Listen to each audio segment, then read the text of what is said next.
Oi, tudo bom? Então, continuando nossa matéria. Agora que a gente já viu conversão de base, a gente já viu as operações, a gente vai realmente entrar na eletrônica digital. A princípio é interessante a gente saber que a eletrônica digital surgiu lá na Grécia Antiga, né? As raízes dela. Ou seja, lá na Grécia se criou a filosofia, onde se falava dos predicados, onde da tabela da verdade, ou seja, onde uma série de predicados, no final, a gente tinha como consequência a verdade ou a falsidade de uma determinada expressão. Dessa maneira, o matemático, já no século XIX, George Boole, criou uma álgebra baseada nisso, sendo que tudo que era verdade ele considerava 1, o que era falso ele considerava 0, e a partir daí ele desenvolveu uma matemática que a gente chama de álgebra de Boole. Essa matemática, que é uma matemática binária, onde a gente tem 0 e 1 sempre. Bem, quando se criou a eletrônica, se percebeu que se poderia utilizar essa matemática da mesma maneira, ou seja, a gente tem ligado, desligado, conduz, não conduz, reflete luz, não reflete luz, está polarizado, está polarizado, ou seja, a eletrônica tem muita essa dualidade de 0 ou 1. Dessa maneira a gente aproveita a matemática de George Boole, que é a álgebra de Boole, para a gente poder utilizar. Então, a princípio, as variáveis lógicas, a gente tem duas variáveis lógicas. Né? O valor, na verdade, a variável lógica pode assumir dois valores. Ele pode ser 0 ou 1. Temos a tabela verdade. Como é que é a tabela verdade? Bem, a tabela verdade, ela funciona da seguinte maneira. Eu tenho as variáveis de entrada, então sempre do lado de cá eu tenho variáveis de entrada, sempre do lado de cá as variáveis de saída. Aqui tem todas as possibilidades. Se eu tenho duas variáveis, então 2 elevado a 2, que vão ter 4 possibilidades. As possibilidades é igualzinho àquela tabela que a gente fez para conversão de base, ou seja, na coluna menos significativa, 0, 1, 0, 1. Na coluna mais significativa, aí eu vou pegar e colocar 2 zeros, 2 1s. Se tivesse mais uma coluna, 4 zeros, 4 1 e assim a gente ia. Então, bem, tem 4 possibilidades. Essas variáveis que estão na entrada, nós chamamos elas de variáveis de entradas. As variáveis que estão do lado de cada tabela são variáveis de saída. Nesse caso, a gente só tem uma variável de saída, mas poderíamos ter várias. Poderia ter, por exemplo, um alarme, poderia ter um motor, uma luz, uma sirene. Então, poderia ter mais de uma variável de saída. Do lado de cá tem todas as possibilidades, tudo que pode acontecer. E na saída, o que a gente chama de conjunto verdade, sempre que tiver um 0 é sinal que não é verdade, sempre que tem 1 é sinal que é verdade. Bem, vamos fazer um exemplo. Por exemplo, esse circuito. Um circuito bem simplesinho. Uma chave A, uma chave B, uma lâmpada. Pronto. Então vamos analisar aquele circuito. Vamos considerar que as chaves, se elas forem abertas, da maneira que elas estão aqui, vamos considerar isso como 0. Chave aberta. E vamos considerar que a chave vai ser 1 se ela estiver fechada. Beleza? A lâmpada, se ela estiver ligada, vamos considerar que ela é 1. Se ela estiver desligada, vamos considerar que ela é 0. Então, beleza. Então, vamos imaginar isso.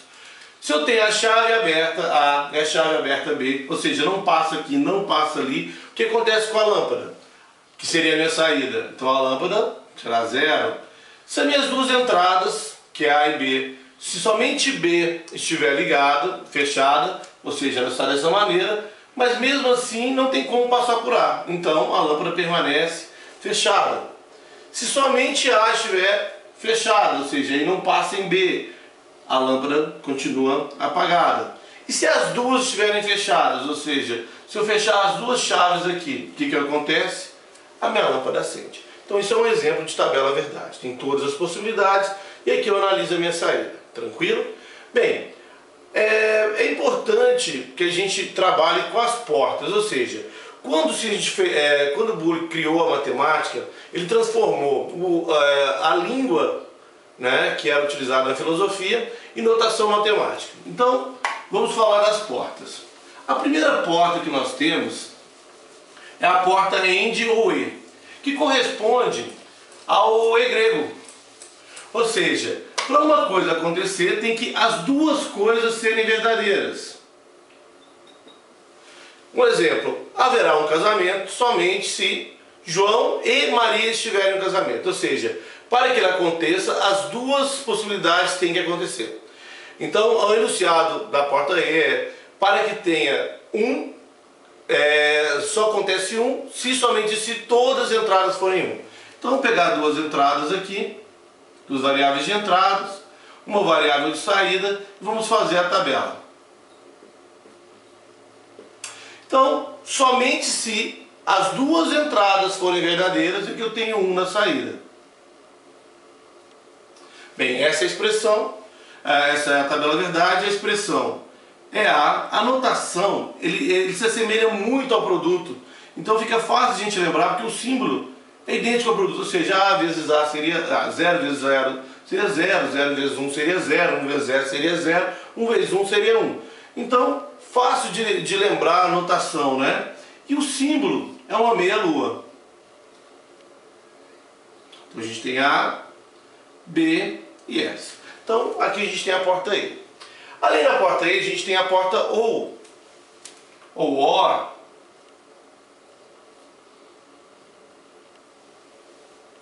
Bem, na OU, ela é baseada no U ou grego, ou seja, uma alternativa.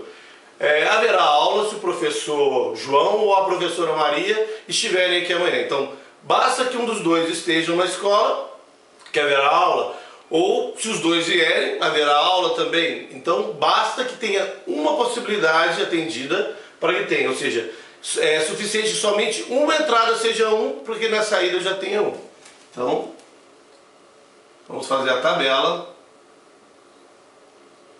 Basta que eu tenha um na entrada, pelo menos um na entrada, para que eu tenha um na saída. Bem, então, o símbolo dele é representado pelo mesmo da adição. E o símbolo, ele só tem essa curva aqui na entrada, né?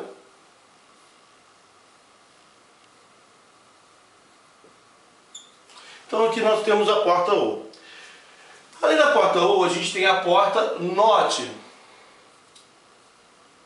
A porta NOT só é verdade quando não só é verdade na saída quando não é verdade na entrada, ou seja, é uma negação. Ela também é considerada como porta inversora. Um exemplo haverá aula se não houver feriado, ou seja, só há aula se não existe feriado, ou seja, só é verdade se eu tiver uma negação. Então, vamos lá. A, S, só tem uma possibilidade, só tem uma variável de entrada, duas possibilidades, 2 elevado a 1. Então, eu tenho 0 e 1. Se é 0, eu tenho 1. Se é 1, eu tenho 0. O símbolo dela, a expressão dela, é a minha variável barrada. Esse símbolo que passa em cima, né, esse risco, representa que ela é uma inversora, que essa variável está invertida, isso aqui é uma porta NOT. A simbologia dela tanto pode ser dessa maneira, geralmente quando ela está representada sozinha, ou dessa maneira quando ela está representada junto com outra porta. Além dessas três primeiras, a gente tem a negação da AND, da OR e da NOT. Então a gente passa aqui a ter a AND ou não E. A diferença é que ela é a negação dessa, ou seja, se na E basta que eu tenha que ter um nas duas entradas para na saída ser 1, na não E é o contrário. Então se eu tenho 1 nas duas entradas, eu passo a ter 0. Ela inverte a porta. E aí a minha porta, que antes era A AND B barrado, A AND B passa a ser A AND B barrado. E o meu símbolo passa a ter a inversora na saída. A mesma coisa, a NOR ou não ou. Basta, assim, se na ou basta que eu tenha 1 na entrada para ter 1 na saída, basta que eu tenha 1 na entrada para me ter 0 na saída.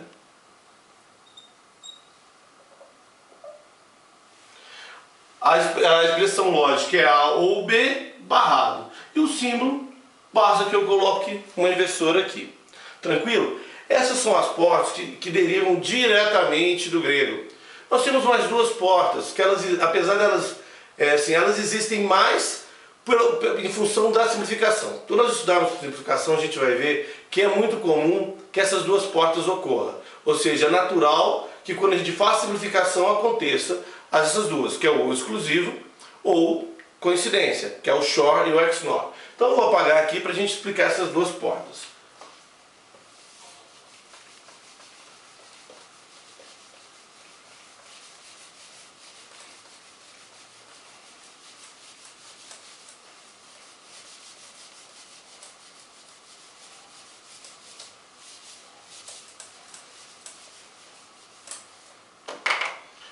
Então, a porta XOR, que é o ou exclusivo, o enunciado dela é que só tem um quando tiver número ímpar de uns nas entradas. Bem, para facilitar para os meus alunos, eu sempre faço uma brincadeira, né, que é uma espécie de macete. Eu sempre digo para eles, quando eu estou andando na rua e digo, ó, essa camisa minha é exclusiva, quer dizer que ela é única, ela é ímpar, e o que é ímpar nos números binários é o número 1, ou seja, facilita a gente lembrar que eu só tenho 1 quando eu tiver número ímpar de entrada uns. Então vamos contar. Aqui eu tenho quantos uns na minha entrada? 0 uns, então é par, é 0. Aqui eu tenho 1 é ímpar, então é 1.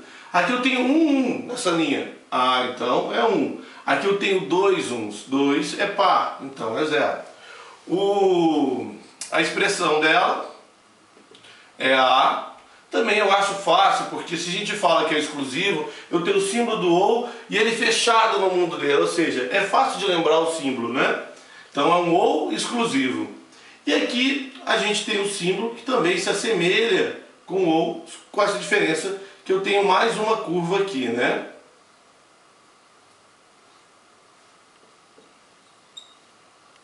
Bem, o contrário dessa porta, quer dizer, o contrário em termos, é o XNOR. O XNOR também a gente chama de coincidência, e aí aquela história, que eu também faço uma associação somente para facilitar os alunos. Eu digo o seguinte, vocês estão andando na rua com essa caneta, aí eu encontro essa outra caneta, veja que as duas são iguais, eu falo, olha que coincidência, ou seja, é quando eu tenho uma coisa par.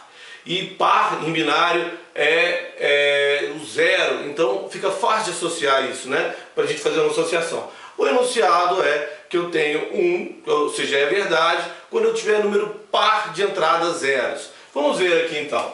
Quantas entradas zeros eu tenho aqui? Eu tenho 2. 2 é par. Se aqui eu tenho uma, então se é uma, é ímpar. Aqui eu tenho uma, ímpar. Aqui eu tenho 0 zeros. 0 é par, e aí eu tenho 1. A expressão dela A, coincidência B, e o símbolo dela